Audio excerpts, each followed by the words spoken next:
നവകേരളത്തിൻ്റെ ഏറ്റവും നിർണായകമായൊരു ഘട്ടത്തിലേക്ക് നാളെ മുതൽ കടക്കുകയാണ്. നല്ല പിന്തുണ മാധ്യമങ്ങളിൽ നിന്ന് കഴിഞ്ഞ കുറച്ചു കാലമായി പ്രത്യേകിച്ചും ഈ ക്യാമ്പയിന് കിട്ടുന്നുണ്ട് എന്നത് സന്തോഷത്തോടെ ഞാൻ ഇവിടെ പറയാൻ ആഗ്രഹിക്കുകയാണ്. മാധ്യമങ്ങൾ ഇതുവരെ നൽകിയിട്ടുള്ള ആ നല്ല പിന്തുണയ്ക്ക് നന്ദി രേഖപ്പെടുത്തുന്നു. ഇനിയാണ് നമ്മൾ ഏറ്റവും നിർണായകമായൊരു ഘട്ടത്തിലേക്ക് കടക്കുന്നത്. ആ ഘട്ടത്തിലും ഈ പിന്തുണ കൂടുതൽ ശക്തമായിട്ടുണ്ടാവണം എന്ന് അഭ്യർത്ഥിക്കുന്നു. അതോടൊപ്പം കുറവുകൾ ചൂണ്ടിക്കാണിക്കുകയുമാവാം.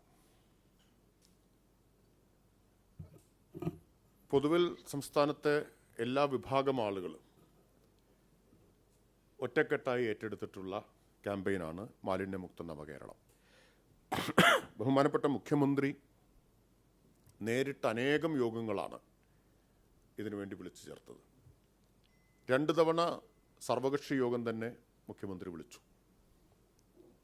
പിന്നെ റെസിഡൻസ് അസോസിയേഷൻ ഭാരവാഹികൾ, സന്നദ്ധ സംഘടനാ ഭാരവാഹികൾ തുടങ്ങി എല്ലാ വിഭാഗം ആളുകളുടെയും യോഗം മുഖ്യമന്ത്രി തലത്തിൽ തന്നെ വിളിക്കുകയുണ്ടായി.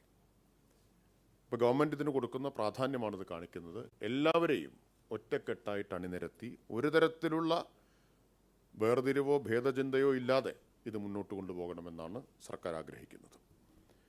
ആ നിലയിലുള്ള പിന്തുണ തന്നെ പൊതുവിൽ കിട്ടിയിട്ടുമുണ്ട്. ഇപ്പോൾ 1 മുതൽ 7 വരെ ഒരാഴ്ച ഇതിൻ്റെ പ്രത്യേകമായി ഒരു പ്രശ്നത്തിൽ ഫോക്കസ് ചെയ്തുകൊണ്ടുള്ള ഒരു ക്യാമ്പയിനാണ് എടുക്കുന്നത്. അത് വലിച്ചെറിയൽ വിരുദ്ധ വാരാചരണമാണ്. ഇപ്പോൾ വലിയ മാറ്റം കഴിഞ്ഞ ഒരു വർഷത്തിനിടയിൽ, പ്രത്യേകിച്ച് ബ്രഹ്മപുരം സംഭവത്തിന് ശേഷം മാലിന്യ സംസ്കരണത്തിൻ്റെ കാര്യത്തിൽ കേരളത്തിലാകെ ഉണ്ടാക്കാൻ കഴിഞ്ഞിട്ടുണ്ട്. ആ മാറ്റം കണക്കുകളിൽ നിന്ന് വ്യക്തവുമാണ്. ഇപ്പോൾ 2023 മാർച്ചിൽ വീടുകളിൽ നിന്നും സ്ഥാപനങ്ങളിൽ നിന്നുമുള്ള വാതിൽപ്പടി ശേഖരണം 47% മാത്രമായിരുന്നു. ഇപ്പോൾ അത് 87% വർദ്ധിച്ചു. നമുക്ക് വളരെ പെട്ടെന്ന് തന്നെ 100% വാതിൽപ്പടി ശേഖരണത്തിലെത്താൻ പറ്റും. ഇതൊരു വലിയ മാറ്റമാണ്. തുടക്കത്തിൽ വലിയ എതിർപ്പും പ്രതിരോധവും ഒക്കെ ഉണ്ടായിരുന്നതാണ് ഹരിതകർമ്മസേന വാതിൽപ്പടി ശേഖരണത്തിനെതിരായിട്ട്. എന്നാൽ നമ്മുടെ ക്യാമ്പയിൻ്റെ ഫലമായി, എല്ലാവരുടെയും പിന്തുണയുടെ ഫലമായി അതിനെയൊക്കെ ഇപ്പം മറികടക്കാൻ കഴിഞ്ഞു. നമ്മൾ 100% എത്താൻ നിൽക്കുകയാണ്. യൂസർ ഫീ കളക്ഷൻ്റെ കാര്യത്തിലും ഈ പുരോഗതി കാണാം. 34.90% മാത്രമായിരുന്നു 2023 യൂസർ ഫീ കളക്ഷൻ. ഇപ്പോൾ അത് 72% കൂടി. നേരിട്ട് ഹരിതകർമ്മസേനയ്ക്ക് കിട്ടുന്നതാണ്. അല്ലാത്തത് നമുക്ക് നിയമ ഭേദഗതിയുടെ ഭാഗമായിട്ട് പ്രോപ്പർട്ടി ടാക്സിൻ്റെ കൂടെ തദ്ദേശ സ്ഥാപനങ്ങൾക്ക് പിരിച്ചെടുക്കാനും കഴിയുന്നുണ്ട്. മിനി MCFകൾ ഓരോ വാർഡിലും അജൈവ പാഴ്വസ്തുക്കൾ ശേഖരിക്കാനും സംഭരിക്കാനുമുള്ളതാണ് മിനി MCF. 7446 ഉണ്ടായിരുന്നത് ഇപ്പോൾ 2024 നവംബർ 30 ആയപ്പോഴേക്കും 19447 കൂടി. ഇരട്ടിയിലധികമായിട്ട് വർദ്ധിപ്പിക്കാൻ കഴിഞ്ഞു. MCF ഒരു തദ്ദേശ സ്ഥാപനത്തിൽ 1 എന്നാണ്. അത് 1760 ഉണ്ടായിരുന്നത്. ഇപ്പോൾ 1323 വർദ്ധിച്ചു. അതായത് ചില തദ്ദേശ സ്ഥാപനങ്ങളിൽ 1-ൽ കൂടുതൽ വന്നിട്ടുണ്ട്. ഇപ്പോൾ 1323 MCFകൾ. RRF ബ്ലോക്കിൽ 1 അത് 87 2023 മാർച്ചിൽ ഉണ്ടായിരുന്നത്. ഇരട്ടിയിലധികമായി ഇപ്പോൾ 190 ബ്ലോക്ക് അടിസ്ഥാനത്തിൽ മാലിന്യം തരംതിരിച്ച് നീക്കം ചെയ്യുന്നതിനുള്ളതാണ്. 1-ാം ഘട്ടം പ്രൈമറി സെഗ്രിഗേഷൻ MCFൽ നടക്കും. സെക്കൻഡറി സെഗ്രിഗേഷൻ RRFൽ നടക്കും. അത് ആ ഫെസിലിറ്റി ഇരട്ടിയാക്കിയിട്ട് വർദ്ധിപ്പിക്കാൻ കഴിഞ്ഞു. ഹരിതകർമ്മ സേനാംഗങ്ങളുടെ എണ്ണത്തിൽ 4000-ലധികം പേരുടെ വർധനവ് ഈ കാലയളവിൽ നമുക്കുണ്ടായി. അതുപോലെ ക്ലീൻ കേരള കമ്പനി ശേഖരിച്ച മാലിന്യം 30,217 ടൺ എന്നത് 39,850 ടണ്ണായിട്ട് മാറി. 9,000 ടണ്ണിൻ്റെ വർധനവുണ്ടായി ക്ലീൻ കേരള കമ്പനി ശേഖരിക്കുന്നത്. ഹരിതകർമ്മസേനയ്ക്ക് ക്ലീൻ കേരള കമ്പനി നൽകിയ തുക 4.93 കോടിയിൽ നിന്ന് 6.34 കോടിയായിട്ട് വർദ്ധിച്ചു. ക്ലീൻ കേരളയുടെ ഈ സംഭരണ സംവിധാനം സൗകര്യം അതും ഗണ്യമായി വർദ്ധിച്ചു. 87,300 സ്ക്വയർ ഫീറ്റാണ് ഉണ്ടായിരുന്നത്. അതിപ്പോൾ 2,28,364 സ്ക്വയർ ഫീറ്റായിട്ട് കൂടി. എന്ന് പറഞ്ഞാൽ ഏതാണ്ട് 3 ഇരട്ടി വർധനവാണ് ഉണ്ടായിട്ടുള്ളത്. 87,000-ൽ നിന്ന് 2,28,000-ആയിട്ടത് കൂടി. ഡിജിറ്റൽ വിന്യാസം അതും ശക്തിപ്പെടുത്താൻ നമുക്ക് കഴിഞ്ഞു. ഇപ്പോൾ ഹരിതമിത്രം ആപ്പ് നമ്മൾ ഇതിനുവേണ്ടി വികസിപ്പിച്ചതാണ്. 11.24 ലക്ഷം പേരാണ് 2023 മാർച്ചിൽ ഇത് ഉപയോഗിച്ചിരുന്നത്. ഇന്ന് 85.66 ലക്ഷം വീടുകൾ ഈ ആപ്പ് ഉപയോഗിക്കുന്നുണ്ട്. ക്യാമറ നേരത്തെ 2023 മാർച്ചിൽ എവിടെ ഉണ്ടായിരുന്നില്ല. ഇപ്പോൾ 3,517 കേന്ദ്രങ്ങളിൽ ക്യാമറ സർവൈലൻസ് നമുക്ക് ഏർപ്പെടുത്താൻ കഴിഞ്ഞു. എൻഫോഴ്സ്മെൻറ്റ് നടപടികൾ 238 നടപടികൾ സ്വീകരിച്ചത് 2023. ഇപ്പോൾ 49,108 കൂടി. ഇനിയും വർദ്ധിപ്പിക്കണം എന്നാണ് സർക്കാരിൻ്റെ അഭിപ്രായം. ഇപ്പോഴും പ്രധാനമായിട്ട് എൻഫോഴ്സ്മെൻറ്റ് നടക്കുന്നത് ജില്ലാ എൻഫോഴ്സ്മെൻറ്റ് സ്ക്വാഡുകളുടെ നേതൃത്വത്തിലാണ്.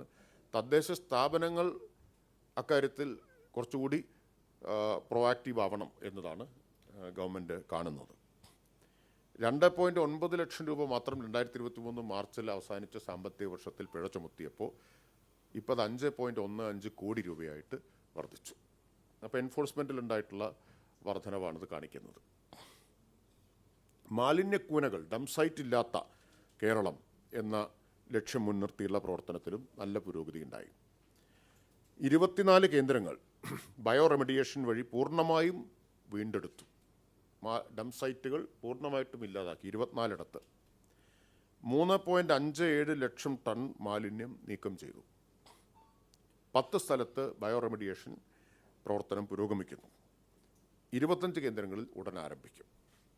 അപ്പോൾ 59 മാലിന്യക്കൂനകൾ, അതിൽ 24 ഇല്ലാതായി, 10 ഇപ്പോൾ ബയോ റെമഡിയേഷൻ നടക്കുന്നു, ബാക്കി 25. അടുത്ത വർഷമാകുമ്പോഴേക്കും, ഈ മാർച്ച് 30-നാവില്ല, അടുത്ത വർഷമാകുമ്പോഴേക്കും മാലിന്യക്കൂനകളില്ലാത്ത അടുത്ത പുതുവർഷമാകുമ്പോഴേക്കും നമുക്ക് കേരളം മാലിന്യക്കൂനകളില്ലാത്ത സംസ്ഥാനമാക്കിയിട്ട് മാറ്റാൻ കഴിയും.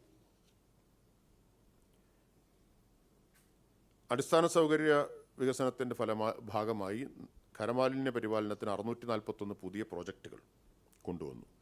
സാനിറ്ററി മാലിന്യ സംസ്കരണത്തിന് വേണ്ടി മാത്രം 50 പ്ലാന്റുകളുടെ പ്രോജക്റ്റ് ഇപ്പോൾ അപ്രൂവ് ചെയ്ത് കഴിഞ്ഞിട്ടുണ്ട്.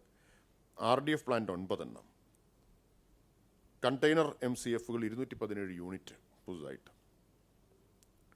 3500 ഉദ്യോഗസ്ഥർക്ക് എൻഫോഴ്സ്മെൻറ്റിന് വേണ്ടി മാത്രം പ്രത്യേക പരിശീലനം നൽകി കൈപ്പുസ്തകം തയ്യാറാക്കിയിട്ട് അവരെ വിന്യസിച്ചിട്ടുണ്ട്. 3500 പേർക്ക്. ഒറ്റ വാട്സാപ്പ് നമ്പർ, ഒരു പൊതു വാട്സാപ്പ് നമ്പർ പൊതുജനങ്ങൾക്ക് സംബന്ധിച്ച് പരാതി നൽകാൻ വേണ്ടിയിട്ട് 3 മാസം മുമ്പ് പ്രസിദ്ധീകരിച്ചിരുന്നു. 9446700800. അതിൽ 2170 പരാതികൾ ലഭിച്ചു. 1131 പരാതികൾ പരിഹരിച്ചു. ഇത്രയും പുരോഗതി നമുക്ക് മാലിന്യ സംസ്കരണത്തിൻ്റെ കാര്യത്തിൽ ഉണ്ടായി. പക്ഷെ അത് പറയുമ്പോഴും ഈ പുരോഗതി പൂർണ്ണമായിട്ടും നമുക്ക് നമ്മുടെ തെരുവിൽ നോക്കിയാൽ പ്രതിഫലിക്കുന്നുണ്ടോ എന്ന് വെച്ചാൽ ഇല്ല. അതിൻ്റെ പ്രധാന കാരണം ഇത്രയും സംസ്കരണോപാധികൾ, കലക്ഷൻ, നീക്കം ചെയ്യൽ ഒക്കെ നടക്കുമ്പോഴും ദൈനംദിനം എന്നതുപോലെ വലിച്ചെറിയുകയാണ്. ഈ വലിച്ചെറിയൽ എന്നത് ഒരു സംസ്കാരശൂന്യമായിട്ടുള്ള ഒരേർപ്പാടായിട്ട് നമ്മൾ കാണുകയും അതിനെ തടയാൻ എല്ലാ തരത്തിലുള്ള മാർഗവും സ്വീകരിക്കണം. ഇപ്പോൾ ബോധവൽക്കരണത്തിൻ്റെ ഭാഗമായിട്ടാണ് ജനുവരി 1 മുതൽ 7 വരെ വലിച്ചെറിയൽ വിരുദ്ധ വാരം സംഘടിപ്പിക്കുന്നത്. ആ ഒരാഴ്ച കൊണ്ട് തീരുന്നതാണല്ല ഈ ദൗത്യം.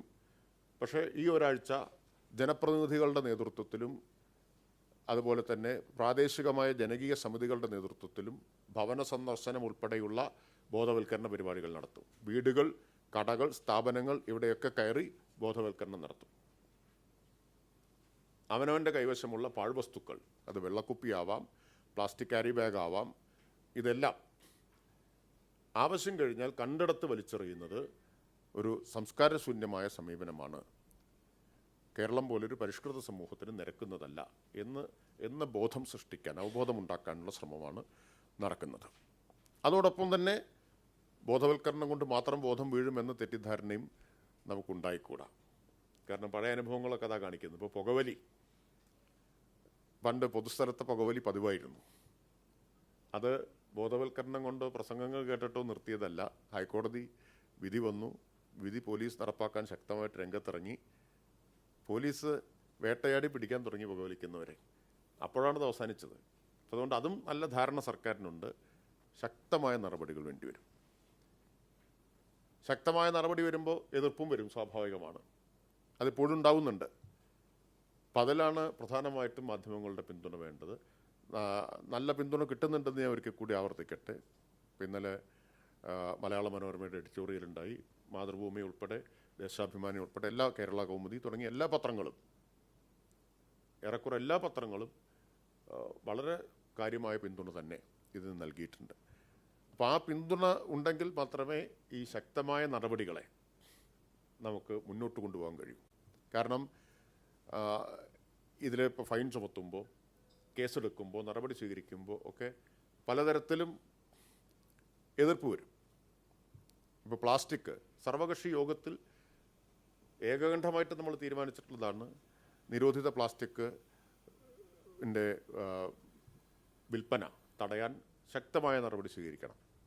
പക്ഷെ പലപ്പോഴും അങ്ങനെ നടപടി സ്വീകരിക്കുന്ന സമയത്ത് അതിനെതിരായിട്ട് എതിർപ്പ് വരാറുണ്ട്. പക്ഷേ ആ എതിർപ്പ് കണക്കിലെടുക്കുന്നില്ല. ശക്തമായ നടപടി സ്വീകരിക്കും. റെയ്ഡ് ഉൾപ്പെടെയുള്ള കാര്യങ്ങൾ ശക്തിപ്പെടുത്താൻ തന്നെയാണ് തീരുമാനിച്ചിട്ടുള്ളത്. അതോടൊപ്പം അതിൻ്റെ ലഭ്യത തടയാനുള്ള നടപടികൾ കൂടി സ്വീകരിക്കണം എന്ന് നിശ്ചയിച്ചിട്ടുണ്ട്. ഇപ്പോൾ ഒരു വാദം ചിലർ ഉന്നയിക്കാറുണ്ട്, ഇത് ലഭിക്കുന്നത് കൊണ്ടല്ലേ വിൽക്കുന്നത്, അതുകൊണ്ട് അതല്ലേ തടയേണ്ടത്. അങ്ങനെ നമ്മൾ കോഴിയാണോ മുട്ടയാണോ ആദ്യം ഉണ്ടായത് എന്നുള്ള തർക്കത്തിലേക്ക് പോയിട്ട് കാര്യമില്ല. ഇപ്പോൾ ഇതിൻ്റെ വിതരണം, വിൽപ്പന അത് ശക്തമായിട്ട് തടയുക തന്നെ വേണം. അതോടൊപ്പം ലഭ്യത തടയാനുള്ള നടപടി സ്വീകരിക്കും. ഇപ്പോൾ GST കൗൺസിലിൻ്റെ മുമ്പിൽ ഒരു നിർദ്ദേശം മുന്നോട്ട് വയ്ക്കാൻ സർക്കാർ ആലോചിക്കുന്നുണ്ട്. ധനകാര്യ വകുപ്പിൻ്റെ ശ്രദ്ധയിൽ അക്കാര്യം ഞങ്ങൾ പെടുത്തിയിട്ടുണ്ട്. അതായത് നിരോധിത പ്ലാസ്റ്റിക്കിൻ്റെ ആകെ GST ഏറ്റവും ഉയർന്ന നിരക്കിൽ ചുമത്തണം എന്നത്. ഇപ്പോൾ വിചിത്രമായിട്ടുള്ള കാര്യം, അത് താഴ്ന്ന നിരക്കിലാണ് എന്നതാണ്. യഥാർത്ഥത്തിൽ മറ്റ് പലതിൻ്റെയും GST നിരക്ക് ഉയർന്നതായിരിക്കുകയും ഇതിൻ്റെ താഴ്ന്ന നിരക്കിൽ വയ്ക്കുകയും ചെയ്തിരിക്കുകയാണ്. അത് 28% എന്ന പരമാവധി നിരക്കിലേക്ക് ഉയർത്തേണ്ടതാണ്.